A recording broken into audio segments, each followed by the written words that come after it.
Hello, everyone. Welcome back. I'm Christine Dixon of The Ordinary Sacred, and I haven't made a video in a little while because we are here in California. We're staying in a hotel because I've been helping my dad and my sister care for my mom, who has been in the hospital with pneumonia, and it was kind of up and down for a while. She's home now, and Brian and I are likely going to head back to Texas soon. But I wanted to make some videos that I have been excited to make for a little while now. And this video is about the gift economy. And you might be asking, why are you making a video about this? Well, so I'm going to tell you my intention for making this video. I'm going to teach you a little bit about what the gift economy is, because my teaching sharing parts are a big part of my gifts to share. And then I'm going to tell you about my own personal experiment with living in the gift economy going forward and what that means for my offerings and things like that. So, my intention in making this video is genuinely to just share my own system's excitement about learning about the gift economy because in essence, my gifting is that I learn things and then I get excited and teach them to other people. And I am often in the experiment stage, but I have parts who like to share with other people's parts so that they can get a taste of it and just be inspired or see if it's something that resonates with you as well. Now, my intention is not to pressure you or say you need to do this or convince you to live in a gift economy. It's really more just about my excited parts wanting to share about it because this is it. My system feels very similar to when I discovered nonviolent communication and when I discovered internal family systems. The experience for me internally is that I have my parts who are conditioned, culturally conditioned, that really resist the idea. They get really afraid. This is something countercultural. This is something that goes against what we learned all our life.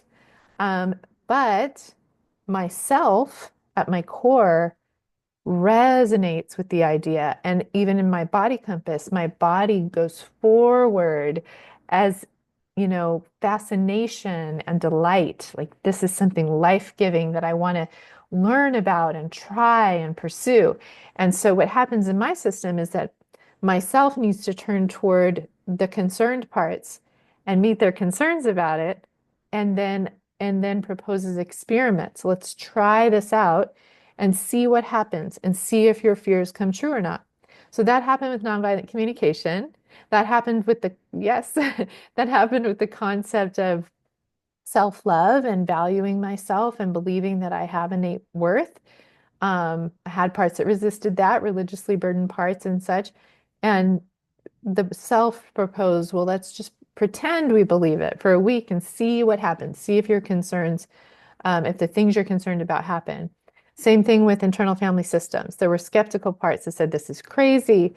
And myself said, let's just try it and see if it's effective, right? So, very similarly, now my system is very excited, or myself and some other parts are very excited about the gift economy because it resonates with myself. It's like, okay, all these parts have been culturally conditioned to live in a market economy. And I'll tell you kind of the difference between the two. But that's the pervasive system in most of the world is the market economy. So you'll be familiar with it. Um, and I have had so many burden parts around. I have parts that just shut down and dissociate whenever anyone even talks about economics or money at all. I have parts that feel, uh, the burden of scarcity. And we're going to talk about that because Derek Scott asked that people really talk about and unpack this cultural burden of scarcity. And as I've studied gift economy and the difference between market economy, I feel like, ooh, I understand it now. I understand why we, all have this burden of scarcity. I'm going to explain that and why we have that.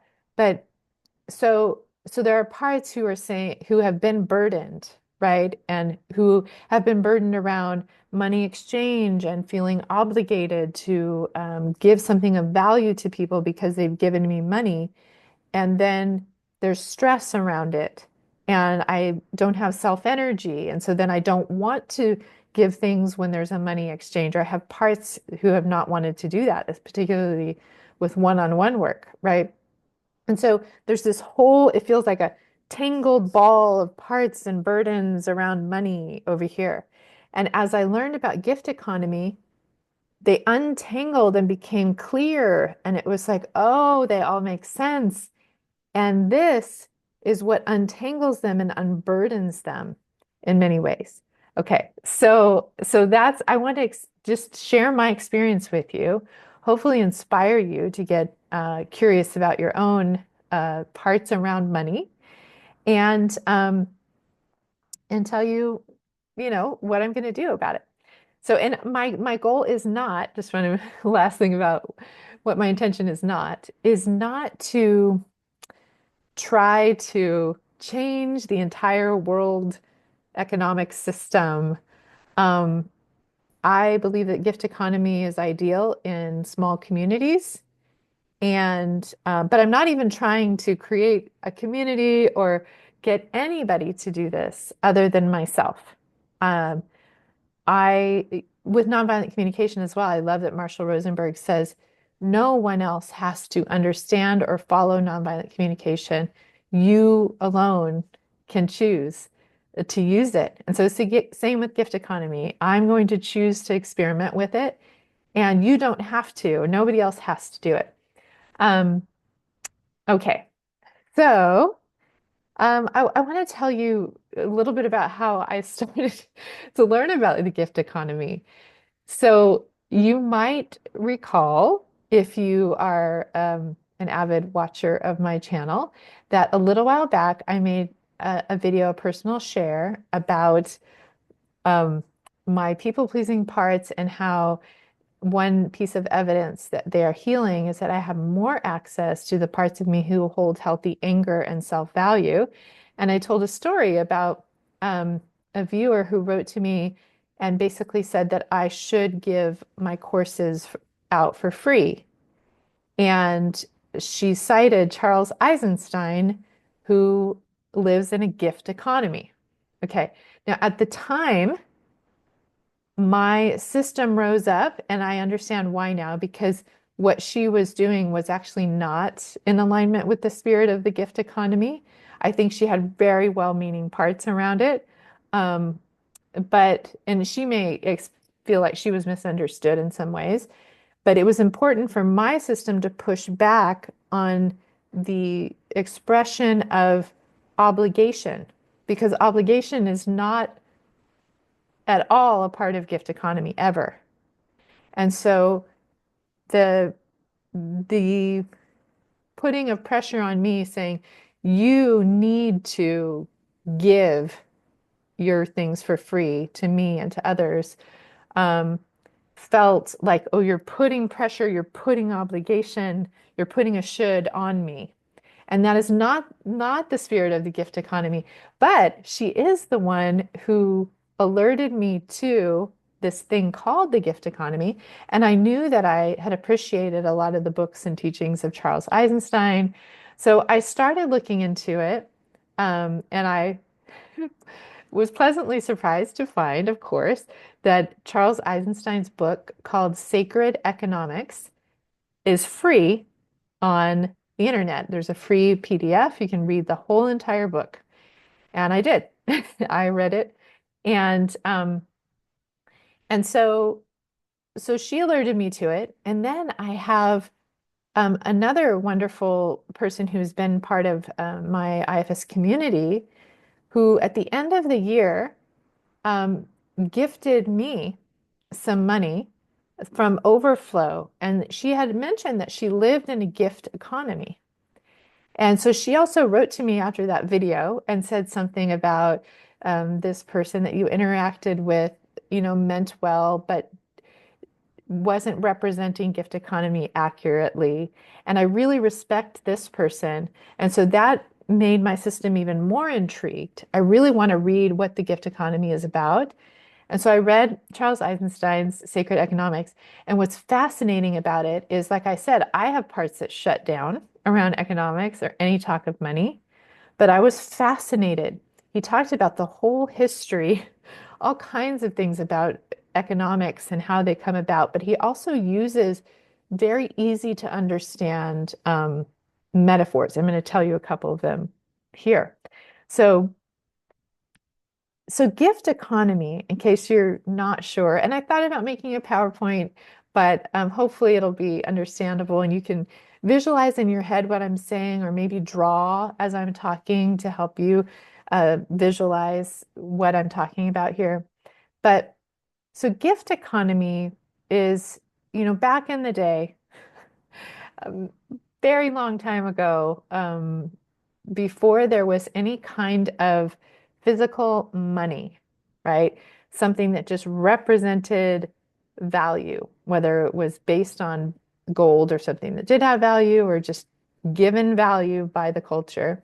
Before there was this impersonal unit that represented value, people would just either provide for themselves. Um, there were maybe people in a village or a tribe who would go out and hunt, and there were people who would gather fruits and vegetables, and there were people who would uh, build structures and huts and uh, you know things that could support their families, their communities. There were people that worked in different ways and provided giftings, maybe artists, right? Or shaman, medicine people who had a gifting there, or um, people who cared for the young. But everybody kind of had a gifting that they contributed to the community, and they all kind of worked together, and so they knew that all their needs would be met, that it wasn't like the people who went out and say, killed a wild boar to eat, that they were going to all eat it themselves and they weren't going to give it to anybody else. It was understood that they couldn't possibly eat it all themselves and then it would go bad. And so, of course, they're going to give it to everyone else who has need, who has hunger. And then when these people go out and gather fruit, they're going to share it with these people. And these people are going to care for their young while they go out and hunt. And there was just this cooperation, right? It wasn't a tit for tat, equal back and forth interaction or transaction. It was circular. Gift economy is very circular. It's, I have something, I have an abundance of it, and so I look around for who has need and I give the overflow of what I have that I don't need to those who have need. And so in that setting, everyone's needs are met. And so if I'm the person in need and I express my need, others who have abundance give to me. And when I'm in a position of having abundance, I look around and give to those who are in need, right? And there was also kind of this idea of barter, which isn't exactly gift gift economy, but it's still this system of we're exchanging. I have an abundance of eggs and you have an abundance of oranges. And so we're going to exchange, right? And now we both have oranges and eggs, right? So that economy, um, in a small scale, in a community, works very well. No one needs to worry about going hungry or being homeless, or not being cared for when they're sick or anything like that, because it just the needs get met uh, intrinsically in that system. Now, at some point, money comes into the picture, right? And I really love how um, Charles Eisenstein explains this. So I'm going to try to give this little story. It's very simplified, but it helps you understand the issue with money and why it's problematic in a sense. Because initially, Charles Eisenstein, who's kind of a philosopher, was trying to see, is greed intrinsic in humans is kind of trying to get ahead at the expense of other people, an intrinsic quality in humans. And at first he thought maybe it was, but then he realized that it's not intrinsic, that it's actually a product of the system of a market economy. And I'm going to explain to you why. Okay. So in a market economy, so let's just tell this story where there's a tribe of people or a village of people, and they come to market on Sunday and they bring the excess, abundance of what they have, and they start to trade and barter with each other. But maybe it's really hard for this person to keep producing so many eggs, or they don't have so many eggs at some point. So a man comes in, a foreigner, and he says, bring me a cowhide. And the village brings him a cowhide, and he cuts out little circles in the cowhide, a bunch of circles, and he gives each of the families 10 of them. And he basically says, this is money, right? And you each have 10, and each one has equal value, and you can decide like one egg is worth one piece of money, right? And a pig is worth 10, or whatever they decide, but that the money can be used to represent or to buy anything. And so the good side of this, you can see the potential good of it is that of money is that it is arbitrary. It is stands for anything and everything of value, right? And it's easier. It makes things easier. But that's also the downside of it, because now, and I'm going to get to another downside in a second, but now it's very impersonal. Because the great thing about gift economy is that there's a genuine connection between people, and there's such thing as kind of social value, right? And it's not with strings attached necessarily. It's not like I'm giving to you, so I expect you to give back to me. It's I'm giving to you, and that creates a natural desire or natural feeling of gratitude and a intrinsic desire to give back to you when you have need, not because I feel obligated to, but because I want to. I know you helped me and I will help you, and that kind of thing. But when the transaction is so impersonal, like he was saying, if a bunch of people gave you money and put it in your account, right? Your friends, your family, and strangers, and then you were going to pay a bill, you wouldn't say, I want only the money that came into my account from strangers to go to this bill. The bank would be like, we can't decipher that. Money is just totally impersonal. And so when we have transactions like that, we don't necessarily remember, oh, so and so gave me this, and I feel connected to them from that. Even with money, it's really just a side note, it's fascinating. When I have given goods and services to people through courses, one-on-ones, groups, and they are obligated to pay a fee to me, I don't connect them to this gift they're giving me. However, when there has been no obligation or transaction like that, and someone chooses to write me a heartfelt note, or like this member did, to give me some money at the end of the year without prompt, um, I connect that with that person. I have people who have given me such incredibly beautiful, heartfelt gifts. Like someone knew that my happy place that I take my parts is into Tuolumne Meadows in Yosemite, and they got me a t-shirt that said Tuolumne Meadows. I had a friend who lives in Hawaii who gave me so many incredible gifts, but she would pick up shells and little objects and rocks that represented my children. She would draw um, me and my parts that she saw in my videos. So I had a little drawing of that. She made a little drawing of me and Brian, made a homemade bracelet for me, um, gave me a homemade bag that had the 8C qualities on it that I use regularly now. And every time I see those items, I think of her, and I feel gratitude and delight for her because there's just such a direct connection between the gift and the giver, right? In my uh, feeling of warmth, towards this person. And it's so interesting, we're living in this van and we've had to get rid of, I mean, 95% of our possessions. The things that I've chosen to keep in the van are heartfelt gifts like that, right? And so a gift has that, I'm trying to think of the word. I don't know if social collateral, that's not the right word. Um, but it creates this connection with other people. So money is very different, or when there's a transaction, it's very impersonal. Now there's benefits to that, but again, there's a downside to it. So the other issue with money, another issue, is that it never goes bad. It lasts forever, essentially. I mean, unless you get a dollar bill and rip it up, or you lose it.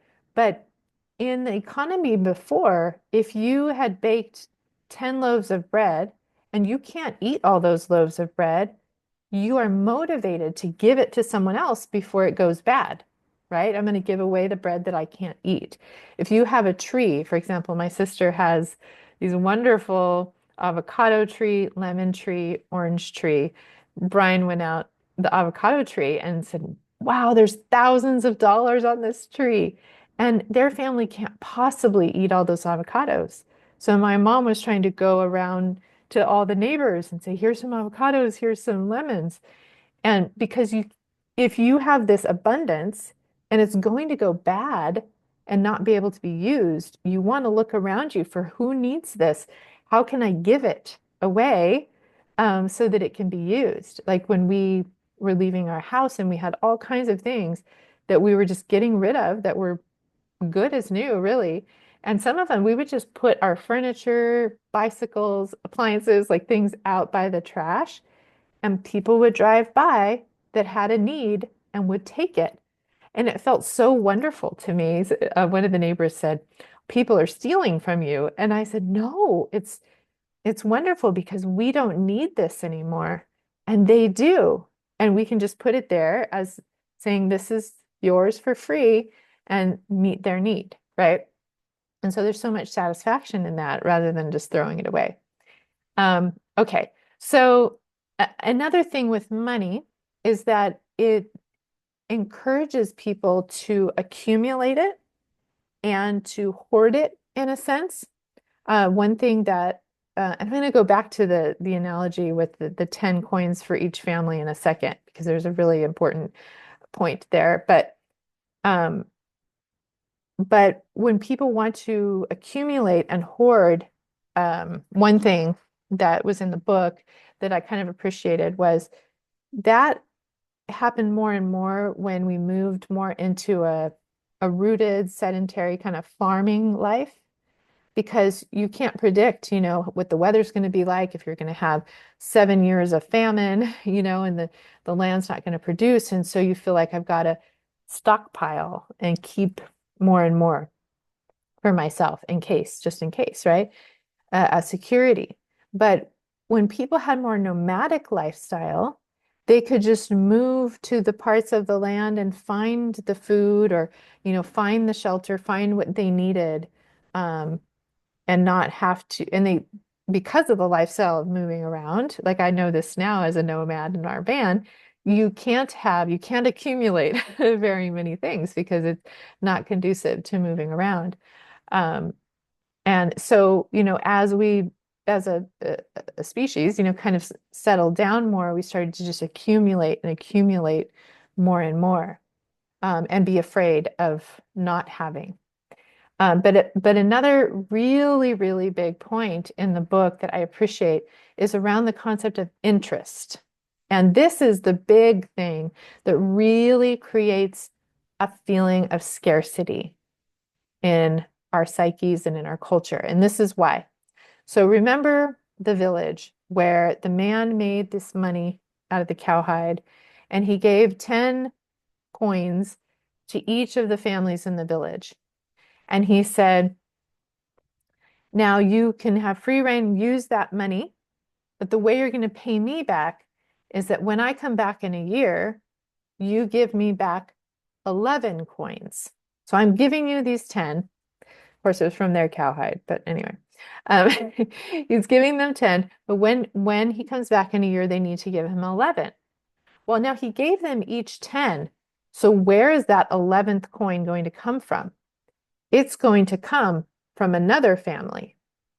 So now they're motivated to be in competition and to feel scarcity because now they've got to try to take one from someone else or from several other families so that they have now, all the families, say there's 10 families, is this right?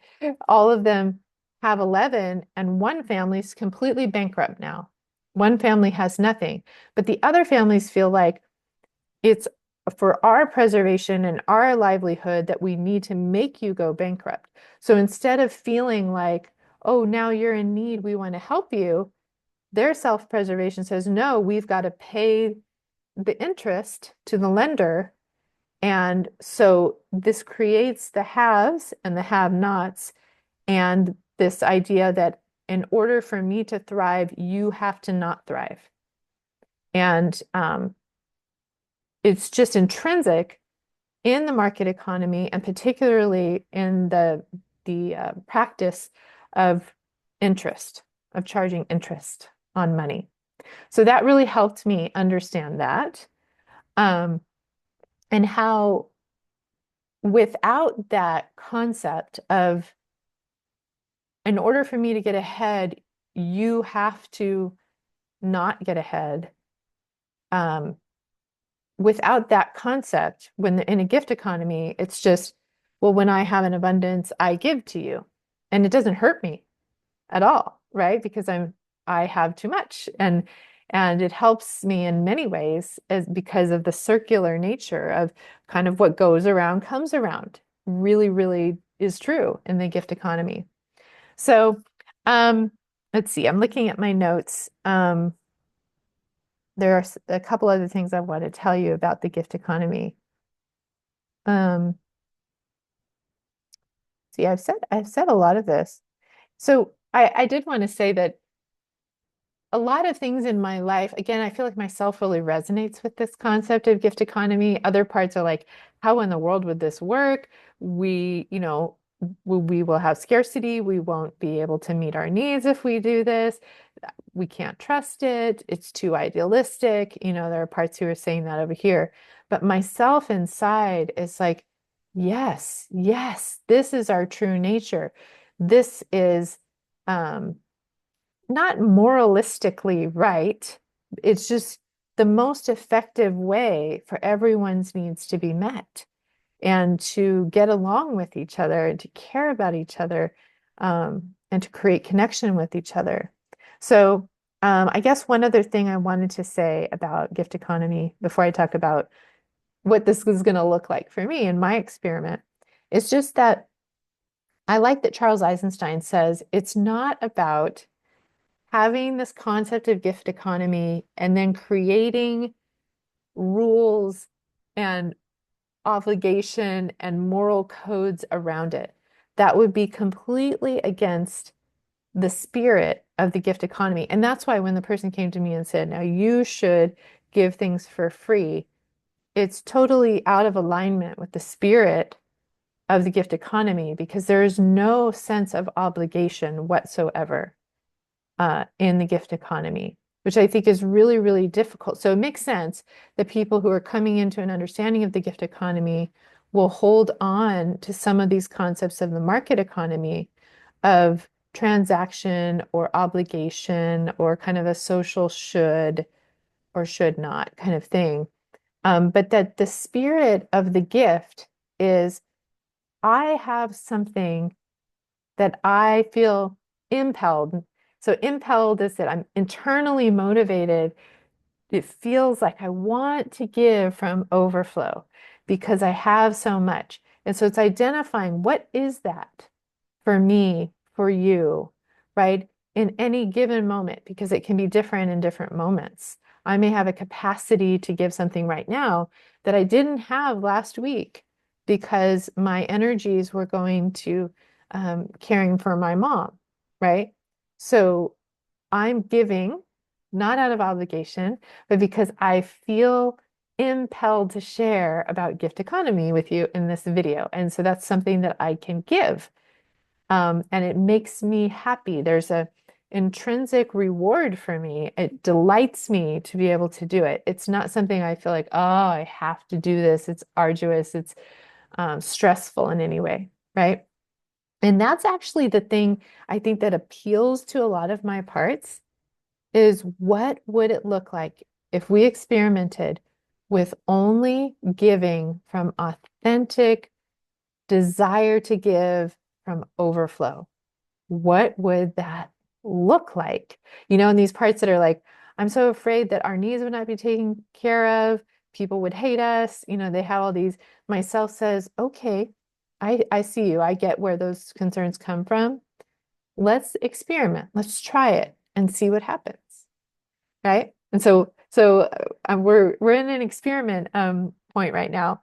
But one last thing I want to say that's so important about the gift economy is that when you give genuinely without any expectation of return, just because of the joy of giving of your gifts, whether that's something physical or mental or relational, whatever it is, when you give that from joy, right? And you don't give when you don't have it, right? When you give in that way, and you are giving to someone who has a need, they naturally, what rises up in them is a feeling of gratitude. They feel so grateful that they had this need and you came along and you met their need. And so the natural response is, oh, thank you, right? This gratitude. And so in a gift economy, the person who feels gratitude then naturally is impelled, internally motivated to give back or give forward, right? So they either say, oh, I want to do something for this person that gave something to me to show my gratitude to them. And that could be monetary or it could be something completely different. Like when people gave me these heartfelt gifts, or, when my sister and my parents give me excess fruit from their tree. Like it's such a gift to me. Or when people have given me monetary gifts that were not elicited, like I didn't ask for, right? Just to express how grateful they are, that then meets my need. I feel more gratitude. I want to give back more, or I want to give forward. So another way, though, is that person that feels grateful doesn't necessarily have to give back to me. They feel inspired to give of their gifts freely to other people. So they start thinking about, what is mine? What do I have in excess of in this moment? And who do I feel impelled to give it to out of joy, out of delight, right? And so it starts going circular. So as I give something to you in these videos or in groups or in my courses or potentially even one-on-ones at some point, without expecting anything in return, but trusting the spirit of the gift economy, the spirit of the universe, really, that when I have need, the need will be met as I give of my giftings freely to others. And so it's still kind of an experiment for some of my parts who are like, no, no, this is going to work. Um, but as this is getting a little bit long, I will tell you now about what that looks like, what the experiment is for me at this point. So my giftings really are in teaching, and particularly with internal family systems and nonviolent communication and self-compassion, and just things that I learn. I've learned, get passionate about things, experiment with them, learn in my own system, and then pass them on and share them with other people to hopefully inspire them. And so as I do that, what I'd like to experiment with is making everything free. And when I told my dad about this, he said, "Wait, didn't you just make that video where the girl wanted you to make everything for free? And you said, no, it has value." I said, "Yeah." Um, but ironically, I looked into it and I realized, yes, it does have value. And I trust that that value will come back to me in some kind of way. But I really want to give to people who have the need. And what's fascinating, another kind of side point, but important, is I genuinely believe that if that girl had come to me and said something like, "Wow, I really feel like your course on internal family systems and nonviolent communication would be so valuable for me. It's something I would really benefit from, I think, in my life right now, but I just can't afford it at this point." I guarantee you, I would have said, "Let me gift it to you." Because if she would have made her need known to me, but not made me feel like I was obligated to give to her, I would have seen the need, seen my gifting, and matched it from my own motivation, right? So in a gift economy, it's not about anyone else externally motivating us to give. That is no, no, no. It has to come from our desire to see a need and want to give. And so that's where I am at this point. It's interesting. Charles Eisenstein says, if you're giving and you feel like the people you're giving to or the person you're giving to is ungrateful, it just alerts you that you gave to someone that didn't actually have a need. And um, and so you want to be kind of intentional about who you're giving to. Now, what I'm going to experiment with right now is that I'm going to go and make everything on my website free. So all of my self-paced courses, all of the worksheets, the meditations, the workshops, I'm going to make them free. So anybody and everybody who would like to take them, watch them, can do that. And of course, all my videos on YouTube are free. All my content on Instagram is free. I'd like to, as I am able and I have the energy and I can get from overflow, to offer uh, groups that are free, teaching events that are free. I may eventually, if it's from overflow, do periodic one-on-ones with people that are free, group sessions and things like that. But it will come from a place of, I have capacity and I really want to do this. And there will genuinely be no obligation for anyone to give anything back to me. But what I will encourage people to do is to really get in touch with any feeling of gratitude that they have, and then figure out what they do have to pay forward to someone else. Like maybe they have a gifting, they're an artist, and they want to create something for somebody who's down right now, right? And so they feel motivated to pay it forward in that kind of way. Or maybe they feel so grateful to me in particular, and they want to. There's a little thing on YouTube that says, I think it says thanks, and you can just give a gift to a YouTube creator, right? And just say, "I really appreciate your effort in creating this video, and so I'm going to give you, hit this thanks button and give you some, a little bit."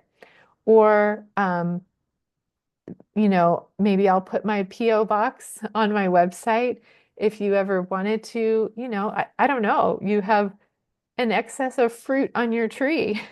You're like, "Here, I'm going to send a box to Christine." Or, I created this drawing, or I wrote a letter, or I enjoyed this book and I'm going to send it to Christine, or I'm going to send it to another person in my life that I think would like this book. So it's just getting in touch with your own gratitude and whatever that looks like, whether it's monetary or not, right? And to trust the universe that it will all circularly come back around.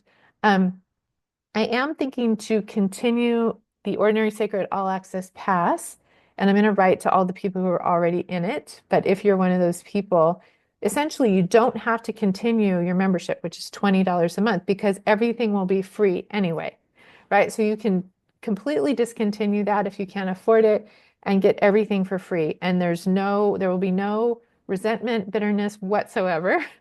I trust you to know what you can and can't afford. But and not even if you can't afford it, if you don't want to pay it, that's perfectly fine. But the reason I'm going to keep it there is, in essence, and I this is how I intended it initially, actually, but is that that is just a way of saying thank you for all of the free things. It's an easy way to say, okay, I would like to give $20 a month, and I'm not really getting anything because everything's for free anyway. Um, but the reason why I'm doing that is because um, I do have overhead expenses. I pay about $5,000 or $6,000 a year. So it's not a lot, $5,000 or $6,000 a year for my website and just some other things that support me being able to make videos and courses and workshops and put them up. So, so that is a need that I have to be able to keep giving my gifts in this way. So that's a way to support that need for me if you wanted to, right? Again, no obligation whatsoever. Um, it's only if you feel impelled, right, to support me being able to do that. Let's see. Is there anything else? Oh, I might also, right now I have on my PayPal, it says goods and services. And I really want to, as much as possible, this may or may not sound bad to you, but not give part of everything that I get to the government. One thing I really loved about Marshall Rosenberg, that I really, really agree with, it's kind of like, I don't need everybody else to live in the ideal or whatever way that I want to live, but I'm empowered that I have choices to live in the way I want to live. And so if I don't want necessarily to support the government through taxes or different things, then I will make the bare minimum so that I don't have to pay taxes.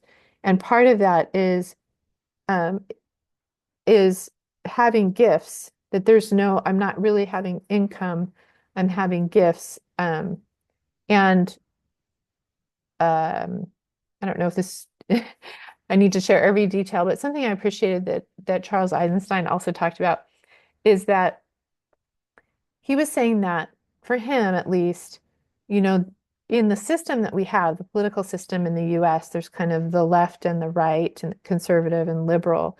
And he was saying in that given system, if you had to choose between the two, for him, the left fits better in the gift economy, not better in the gift economy. It's not gift economy, but he said it's the best possible world in a market economy because the idea of liberal economics is that there's a redistribution of wealth, that all the haves and the have-nots, this lopsided distribution. And so in liberal economics, the wealth of this small group of people that have all the wealth is redistributed to the poor so that it's more balanced, right? So he's saying in that system, that's the best possible world in his opinion, but it's still not ideal because in a gift economy, there's not this centralized government that obligates people to give their money and then decides where to put the money.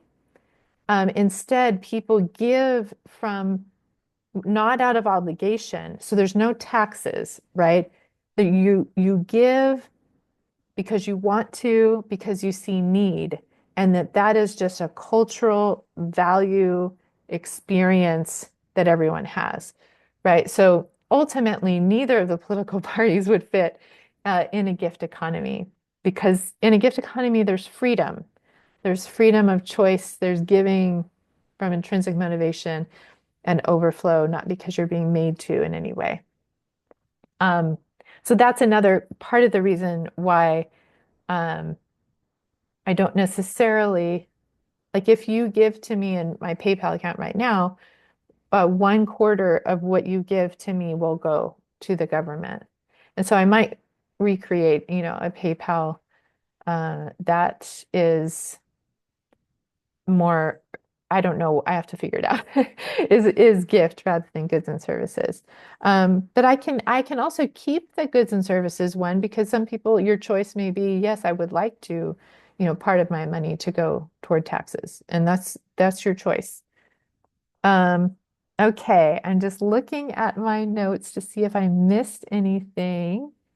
Last thing I'll say is, yeah, I think for me personally, this is such a fascinating experiment because I've been faced with so many different parts, and I will continue to be, I'm sure, parts that come up and say, are fearful about scarcity or still feel obligation. Like if someone gives me a gift, oh, I'm obligated to dote on them or to do some, and it's just fascinating to watch the parts and see how they're burdened and to meet them where they are. But one of the biggest things that my system is really excited about is to experiment with what it looks like to not be obligated to do anything. And I've already been doing that a little bit in allowing my system, this last week to not make videos, to not make posts because I could not give from overflow. There were parts that felt pressure and stress and obligation. Christine, you need to keep up your posts, you need to keep up your videos. But it's like, no, I'm in a situation in my life where my mom and my family need me, and I need to be able to freely do that and divert my energy to that for this time, right? And so I may not create videos. I was creating 3 a week. I had parts that were like, you've got to put one out every Sunday, Wednesday, and Friday. And life circumstances were such that I couldn't do 3. So I started doing 2, but my system was like, okay, but you have to do, that spirit of, but you have to do this. You're obligated to do it or else kind of feeling, right? Or, people have said, you've got to make these thumbnails. Um, and, you'll get more views or whatever.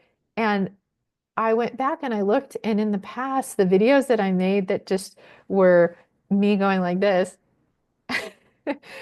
actually got way more views than the ones that I've been doing recently that have thumbnails. So just the freedom to say, I don't have to make a thumbnail. I don't have to make a video this often or on these days.